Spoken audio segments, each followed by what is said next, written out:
Welcome back, everybody, to the Seattle Sonics, MyNBA franchise here on NBA 2K22. Today, we're going to kick off the third offseason of the series. Last episode, we had our league-wide rebrand where everybody got new logos and new jerseys. That was our new logo, and then here are our new jerseys. They're very similar to the previous jerseys we wore, but with some slight modifications. The rest of the league underwent some bigger jersey changes, and I think it would be fun to freshen everybody up. So that's why all the logos and whatnot look totally different. So in today's episode, we're going to do everything up until the draft. So that means we've got the draft preview. We're going to go over a lot of the prospects once again. Obviously, the draft lottery, and we do have a pick projected to be very high in this year's draft. We also have the expansion draft as well. 2 new teams will be joining the NBA, so chances are we will likely lose one of our key players, which is unfortunate, but that's part of the business. So yeah, we've got a busy episode today going into the NBA draft, which will be next episode. We're going to start the player retirements phase. Overall, there aren't a ton of big names here. Guys like Gordon Hayward headline the list along with Blake Griffin and others, but no Hall of Fame level players. In the staff retirements, we have a couple big name coaches. Lloyd Pierce and Nate McMillan will be calling it quits. McMillan, the head coach of the Atlanta Hawks, so they're going to have to find someone new. Blake Griffin's number 32 is retired by the Los Angeles Clippers. And then as we get to league meetings, this is the final year of the CBA, which means I think it would make sense for there to be some more strange changes. One of which, obviously, being the 2 expansion teams. We already talked about that one earlier. I wanted to get a little bit creative with the other one, so I've decided to add 13 players to the All-Star teams per conference instead of 12. Maybe next year Buzz Wigginton won't get snubbed. And then I increased the salary cap by $15 million. I figured as the cash flow of the league goes up, it's appropriate to move the cap space up as well. Looking at the league realignment, I did have to make some changes here because they put both expansion teams in the East, so I flipped them around. The new expansion team of the Western Conference is the Mexico City Capitanes, or I guess the Captains, if we want to say it in English. In the Eastern Conference, it's the Montreal Royals. So, essentially, the NBA is going international, adding a team from Mexico and adding a team from Canada. Now let's move to the draft lottery, and of course we do have a very highly projected pick in what is supposed to be a very talented draft class of players. With the 2 new expansion teams, there are now 18 teams in the lottery. It only shows us the odds for the top 16 picks, but as you'll see in just a moment, the 2 new expansion teams will be getting a lottery selection as well. Our Sonics have the top projected pick via the LA Lakers. So let's get this one started. The Charlotte Hornets pick at 18. It's kind of weird having 18 as a lottery pick. I don't know how to feel about that. The 17th pick will go to the Orlando Magic. So far, no changes so far. And since we have the number 1 projected pick, we do not want a lot of changes. So hopefully everything stays as chalk for a while, and so far that's been the case with the Jazz getting 16 and the Thunder getting 15. Oklahoma City is also projected to have picks 2 and 3 at the moment. Their arsenal of picks is insane. The Timberwolves are at 14. Pick 13 will go to the Portland Trail Blazers. So this means the Dallas Mavericks, with Luka Doncic and Bradley Beal, have leapfrogged into the top 4. Pick 12 goes to the Knicks. That means the Boston Celtics have moved into the top 4. This is not good news for us. We do not want teams moving up and down the board. The San Antonio Spurs will fall to 11. The 10th pick will go to the Portland Trail Blazers. They have 2 first-round selections this year at 10 and 13. The 9th overall pick will go to the Toronto Raptors. So again, the past few picks have been chalk for the most part. The 8th pick will go to the Oklahoma City Thunder. So that means the Sacramento Kings have jumped into the top 4. And the 7th overall pick will be made by the Seattle Sonics. Yeah, we're picking at 7. I don't think a team has gotten screwed that bad in the draft lottery to move from 1 to 7. The Royals pick 6. The Capitanes will pick 5th. So the 2 new expansion teams both get to pick ahead of us. Unfortunate. The 4th pick will go to the Sacramento Kings. So the Kings get another high pick that they're probably going to end up wasting. The 3rd overall pick will go to the Utah Jazz. So that means the Celtics and Mavericks, who both were projected to not have top 10 picks, are in the top 2. Boston will get number 2, which means the Dallas Mavericks who already have Luka Doncic and Bradley Beal, get a chance to add another high-impact player here with the number 1 overall pick in the draft. So that went about as poorly as it possibly could have. Our Seattle Sonics got lucky in the first draft lottery where we stayed at 1 and we obviously picked Buzz Wigginton. I guess the lottery gods said, you know what, that's enough good fortune for you guys, so we're going to move you all the way down to 7, which is unfortunate. So that obviously changes our plans quite a bit, and we'll talk about that in a moment. As of right now, we have picked 7 and 32 in the first round, along with 19 in the second round. Added on with plenty of future first-round picks and 4 players eligible to be traded, Cam Reddish, Kyril Story, Kevin Porter Jr., and Chance Dumas, we do have the flexibility to make a move if we want to maybe trade up or go out and get a superstar, because we definitely have the pieces to do so. Let's talk about this draft class now and the players in this class. If there was 1 year to drop from pick 1 to pick 7, I guess I could say this would be the year, because the talent disparity between the best player in this draft and, say, the 10th player in this draft isn't really that big. So I don't think it's the total end of the world that we fell this far. The top projected number 1 overall pick is Antoine Ingram of Chaminade Prep in St. Louis. Ingram is a dynamic guard who is a freak athlete and a phenomenal scorer. Obviously, he's young, just coming from a high school level, but this is somebody who I think can be a game changer early on in his NBA career. I don't think the Dallas Mavericks, who had the number 1 pick, is a great fit. They already have ball-dominant guards in Luka Doncic and Bradley Beal, so personally, I'm hoping they don't pick Antoine Ingram so he can go to a team where he can be the main offensive option early on, like, say, the Utah Jazz, who had the 3rd overall pick. Ingram is a great scorer, playmaker, and defender. He's a very well-rounded kid. He doesn't have many glaring weaknesses to his game, and I think that's why he's going to be so good early on, along with his upside down the line. If you're looking for someone who has a lower floor but a higher ceiling than Ingram at the top of this draft, the Italian forward Sensio De Sico could be your choice. De Sico has great size and length. Standing at 6'9", he is a whiz on the defensive end of the floor, somebody who's going to be locked down on the perimeter right away and has the versatility to play inside. Not to mention, he is only 17 years old currently. He is projected to be the youngest drafted player in NBA history. He does have some raw areas to his game. He's not a great scorer from outside the paint. He can get to the basket, but he doesn't really have a great jump shot. However, there's more than enough time to develop him. Again, he's only 17 years old, and I hope whoever drafts him is willing to be patient for him to develop. After that, we take a look at another international player in center, Minka Afamefuna from Nigeria. He's 6'11", he's built like a tank, and he is a 7'6" wingspan. Afamefuna is a menace down low on both ends of the floor. He has shown the versatility on offense to maybe make some noise on the perimeter. He's not a totally bad three-point shooter, but overall, I think he does need to develop some more touch from, say, 15 feet away from the basket on the offensive end of the floor. Regardless, he's going to be a great rim protector right away, and somebody with freakish athleticism. I think he has a real shot to have a role early on in his NBA career. It's just a matter of if he can develop on the offensive end of the floor.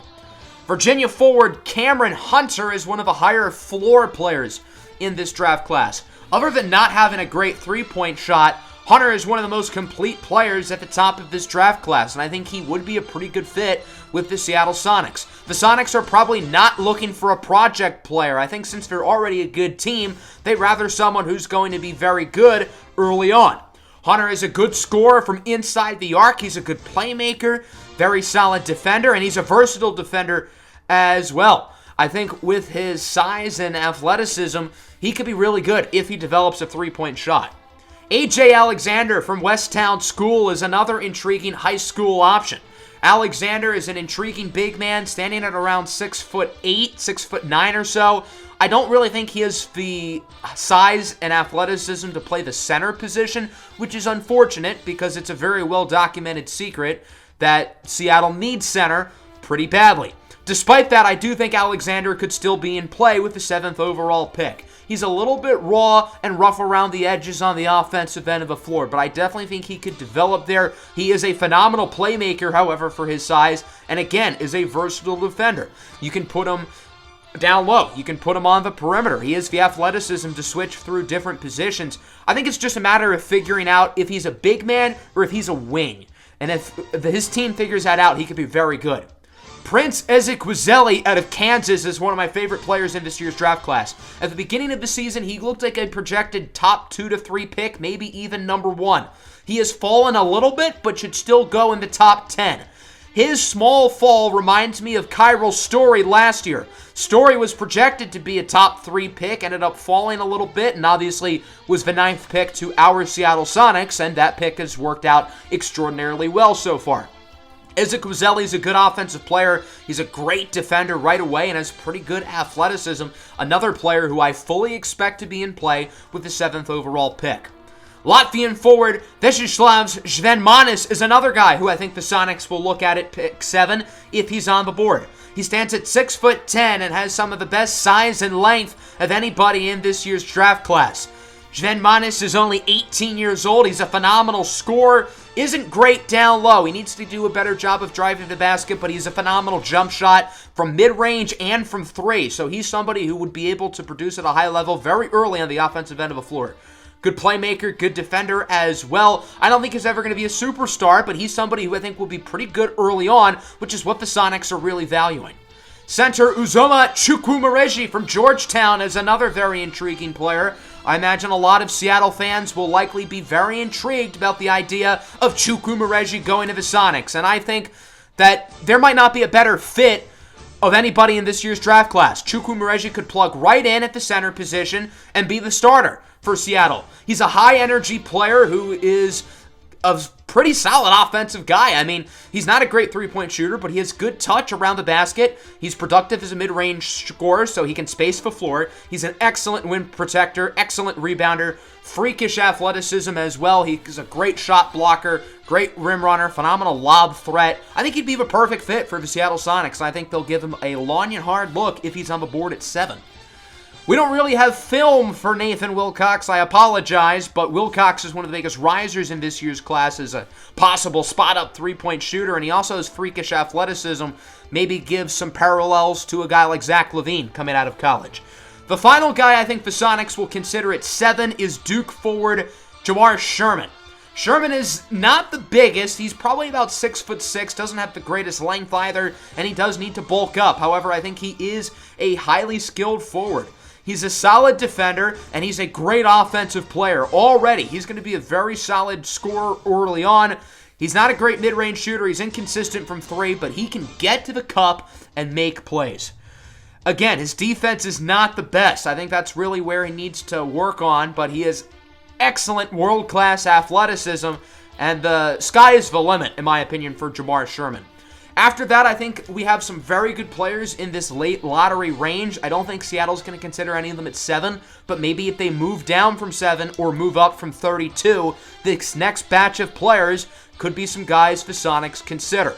French forward Philippe Dupont and Washington State sharpshooter Duncan Hayes headline the list as 2 guys who I'm really high on, and if we were picking a little bit lower, I think they'd be perfect fits. Dupont is a versatile defender who I think would be able to make an impact early on, and as we said with Hayes, he can let it fly. Armani Walker, Jesse Treadwell as well, some other very talented players I like in this draft class. And the late lottery range is filled with talented guys. Let's now talk about some players the Sonics could consider at their second first-round pick as we start with Australian combo guard Will ONeil. I really like ONeil, and it's unfortunate because he probably won't fall to the 32nd pick. If Seattle wants him, they're probably going to have to move up to, say, the high 20s or so. So ONeil was originally born in Australia. He moved to the United States to play high school ball, and I think he has a really good skill set that translates to the modern NBA. He's a 6'9" guard who has great size and length, and he's sort of a jack-of-all-trades, master-of-none type. He doesn't have any glaring strengths, but he also doesn't have any glaring weaknesses, which I think for a team like Seattle is probably a good thing. You get someone who's good at everything right away and can be a solid role player off the bench. Again, I don't think he'll fall to 32, but we can hope. Miami forward Barclay Frost as well, I think, would also be a good pick for the Sonics. I don't think Frost has the size to play center, but that's not the end of the world because the Sonics do have Jakob Poeltl, who I think is the perfect fit as the backup 5, so you have Frost possibly as the 4, and I think they'd be a good front court pairing off the bench. Frost is also a pretty well-rounded scorer. I wish he was a little bit better inside, but he can space the floor from mid-range and beyond the arc. Defensively, he's a pretty solid player. He can defend the perimeter and the post, added on with solid athleticism, and there's a lot to like here with Barclay Frost. Again, I don't think he falls to 32, but we can hope. Abraham Johnston Salazar is a good fit for pretty much any NBA team. You know why? Because this kid can sling the rock. Arguably the best perimeter shooter in this year's draft class, and everybody needs three-point shooting, even a team like the Sonics, who has so many guys who can score the basketball. I think Johnston Salazar is probably going to be picked in the 20s or so, but I think with his high floor, he has a great shot to be a top 15 player in this draft class. Along with his great three-point shooting, he's a phenomenal athlete as well. He's not a very good mid-range scorer, but I'm not really worried about that. If he can be such a good three-point shooter, there's no reason why he won't develop his mid-range game. He's a pretty good playmaker and defender as well, and I think he is just an extraordinarily well-rounded and fun player, and I think if he's available at 32, the Sonics are going to look at him. If Seattle would rather go for higher risk, higher reward player with their second first-round pick, they could look at the French point guard, Harry Fisher. Fisher is a 7-footer running the point. He had a very large growth spurt in high school, and since he already had the guard skills necessary to play point guard at a high level, he just stayed at the position. He's somebody who's a great scorer from inside the arc and has a respectable three-point shot, so it's not like you're getting Ben Simmons. Good playmaker, pretty good defender, high athleticism as well. I don't think he has the versatility to play down low, so I don't think you're going to get someone who can run the 4 or the 5, but I think he could be a very intriguing guard going forward. There are some other talented players down the board I like. Boogie McGuire from Duke is a very talented player. Ode Ayotoro, Emerson Cato Paul as well, but one who really pops out to me is Spanish point guard Fabien Campbell. Campbell is a very crafty player. This is somebody who's sort of described as the Kyrie Irving of Spanish basketball. The way he can just maneuver through defenders and handle the basketball. He's very inconsistent, though, and that's sort of a red flag that draws teams away. Some nights he looks like the best player on the floor. Some nights he's a liability. He's not a great three-point shooter. He needs to work on his defense and his basketball IQ, but he's a very unselfish player. He knows how to get his teammates involved. He's pretty good at driving to the basket, despite his small frame at 6'3", 175. He's a little bit of a risk, but he's a really fun player, and the Sonics do need some playmaking off the bench, so I think he'd be a good fit. Some other guys who could be considered with that selection include point guard Ned Osborne out of Cincinnati, Preston Burnside, Arrow Randall, among others. But a player who I think would be very intriguing at pick 32 is Octavius Mackin from Sierra Canyon High School. To describe this kid's game in one word, I would use the word unicorn, because of somebody of his size, I don't know how he does it. I mean, he's practically the team's point guard, and he's a big man. He's a little bit undersized for a center, sort of has the build of a guy like Isaiah Stewart of the Detroit Pistons, coming in at around 6'9". He's not quite as thickly built as Isaiah Stewart, but I do think there are some similarities in terms of their body type. Mackin is a good scorer inside. He has nice touch, phenomenal playmaker. He does need to work on his defense, but he has great athleticism and a great passing ability. He's going to be one of the better passing bigs right away in the NBA, which is what really intrigues me about him. From there, we're going to briefly scroll through some of the second-rounders. A lot of guys I like here. Zaire Martin, Brooklyn White, D. Preston Jr., Chester Lemieux, Deontay Jones, Brendan Mendoza, Oswald Vicklund, among the many possible good value gets you could find in the second round. We have the 19th pick in the second round via the Golden State Warriors, so we do have a shot to get somebody. Last year in the second round, we drafted Cincinnati forward Dikembe Mutombo, and although he didn't play a ton as a rookie, I'm personally a big fan of his potential, and I think he's somebody who's going to have a big role on our team next year. So if we can draft another player of his talent in the second round, I think that would be a really big deal for us going forward. Overall in this draft class and in the second round specifically, I don't think it's a top-heavy class, but I think it's a super deep group. And I think that bodes well for us because we're picking at all different spots in the draft. We have an early pick, we have a pick in the middle, and we have a pick towards the end.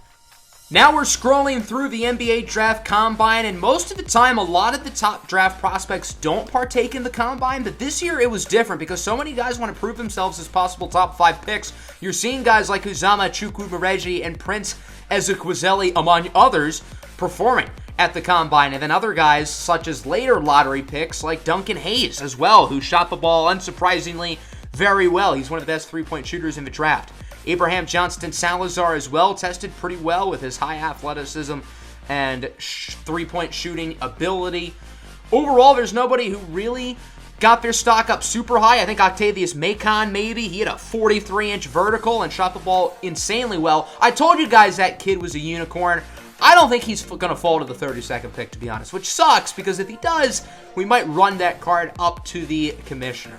As we round out the Combine now, we want to figure out some players who we invite for pre-draft workouts within our facility. I want to focus on players who maybe didn't participate in the Combine just so we could see how they tested, but I also want to focus on guys who I actually think there's a shot we're going to get, particularly with our top pick at 7th overall, because if we do keep our top pick, I want to make sure I'm confident in the player we're going to be selecting, and I will say there are definitely more than 7 elite prospects in this draft class, so I do think we're going to have a good shot of getting someone very good to fall to our first-round selection. It's just a matter of figuring out the right one. So I believe we ended up having 12 pre-draft invites. I didn't really want to invite the guys who I didn't think were going to fall to 7, like Ingram or Desico, so we went with Minka Afamafuna, AJ Alexander, Prince Ezekwesili, Vyacheslav Zvedmanis, Uzama Chukwumereji, Jabbar Sherman, Felipe Dupont, Duncan Hayes, Will O'Neil, Barclay Frost, Abraham Johnston Salazar, and Octavius Mackin. So those are going to be the 12 players we invite to the facility. A lot of guys who I think we could consider with our 7th overall pick, we could consider with our 32nd overall pick, and then guys in the middle like Dupont and Hayes who we would likely move up or move down for in order to get. Of the guys who were very impressive, I think Duncan Hayes was probably a big winner. He tested very well in a number of the drills. Octavius Mackin tested very well too. I think the biggest surprise here might be the center Uzama Chukwumereji, who shot the ball very well from deep. Not just the college 3, but the NBA 3 as well. Actually, everybody shot the ball well from deep. The standing NBA 3 saw everybody make at least 50%. So, for the most part, all those guys did really well. Let's go to the expansion draft now, and normally it would be you have to protect 8 players, but most teams don't have 8 players under contract, so pretty much we can protect everybody except for 1 player. These are the guys we have under contract or on team options. So really it came down to Kevin Porter Jr. and Dikembe Mukuamu of the guys I'd consider unprotected. Personally, I think there's just so much upside with Dikembe Mukuamu, and I think a lot of people would have expected me to unprotect him over Kevin Porter Jr., but guys like Porter are easier to find, and I think there's a lot of potential with Mukuamu moving forward. Kevin Porter Jr. was picked very high with the 2nd overall pick by the Montreal Royals. By unprotecting Porter, we knew he was going to get drafted. I'm not surprised he got picked. If we had unprotected Mukuamu, I'm sure he would have gotten selected as well. So at least this way, Kevin Porter Jr. now gets to be the star of the team, and he's likely going to be the Montreal Royals' #1 scoring option, and I am happy for him. It sucks that he's no longer on the team, but I'm sure we'll be able to find somebody who can score off the bench for us pretty easily. So Porter headlines the Montreal squad. They also have some other players such as Kevin Huerter, Usman Garuba, and a lot of younger guys like DJ Taylor, Kyle Cruz, O'Shane Falcone, and Samuel Staples. As for the Mexico City Capitanes, their top pick was Miles Bridges, who forms a big 3 with Nickeil Alexander-Walker and Ziggy DeGiuste. They've got a couple other good young players such as Clayton Kunzweiler, Bones Highland, and others. So that brings us to the NBA draft, and that will conclude today's episode. I hope everybody enjoyed it. Make sure to hit the like button and make sure to subscribe. Let me know what you guys think we should do in the NBA draft. Should we keep the 7th pick? Should we move up? Should we move down? Who should we look to end up picking? Hope everybody enjoyed. Peace out.